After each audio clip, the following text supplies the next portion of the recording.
What up, what up, what up? Yo, all this talk about Deshaun Watson, where is he going to go? Because, you figure that after he got cleared of criminal charges, the grand jury refused to indict him the other day. So he's going to be on the move somewhere from Houston. He's not going to be in Houston, Texas anymore. Both sides made that clear. Both sides want that to happen. So I've heard different teams being embedded about, most notably the Carolina Panthers, New Orleans Saints, because those were the two that were mentioned that reached out to Houston a while ago, long before I think the other contenders, if you will, reached out to him. With the favorites being the Carolina Panthers, pretty much because, he is 2 hours from Clemson, where he grew up in Gainesville, Georgia. It's only 2.5 hours north. Charlotte is north of Gainesville, Georgia. So it makes people think it made too much sense, right? Well, I disagree because I think the Panthers is still, with Deshaun, would be pretty mediocre because the defense kind of fell off a little bit last year. They have weapons on the offensive end. And what are they going to do about Christian McCaffrey? I heard he's going to get traded. I heard he may not be traded. I don't know. And I don't think Deshaun knows. Hell, I don't think the Panthers know. But anyway, as much as a better fit he would be in New Orleans, especially if Sean Payton was still around, I think he's going to the Eagles, the Philadelphia Eagles. Because if anything, it's all about compensation. What are the Texans going to get back for him, right?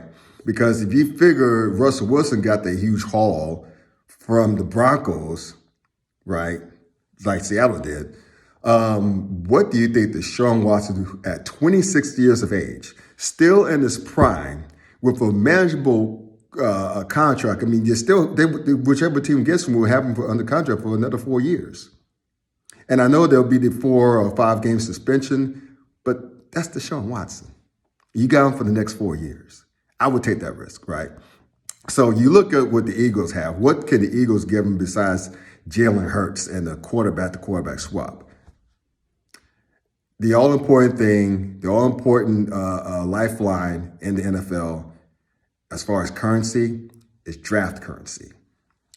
Right now, the Panthers have only 1 first-round pick, no second nor third-round picks.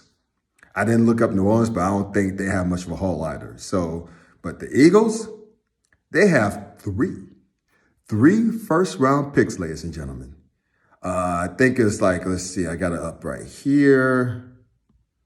The 15th, 16th, and 19th picks of the first round. Now, I know this is a quarterback week draft, but I'm sure the Texans have other needs they need to fill. And they can fill those needs with numbers 15, 16, and 19 in the first round, and not including their own draft picks. So they will have 4. They will have 4 first-round draft picks. You think Houston's turn that down? And plus, the NFC East, right quick, is a winnable division because it's a weak-ass division. I mean, hell, the Dallas Cowboys back into the division title because, they have the best quarterback play, and that's not saying much with Dak Prescott. So again, if you're Philly, if you're in a winnable division, and if you got weapons on offense, if you got a running game, you got a decent offensive line, you got a decent defense, and you made the playoffs with Jalen Hurts toting the rock or throwing the rock last year at 9-8, I guess, how much better would you be with Deshaun Watson? So if I'm Philly, I make that move. And if I'm the Houston Texans, I'm taking all 3 Phillies first-round draft picks and calling it a day. You can't turn down draft currency like that, especially with 3 draft picks in the first round. So you heard it here first, folks. Deshaun Watson to Philly. Book it.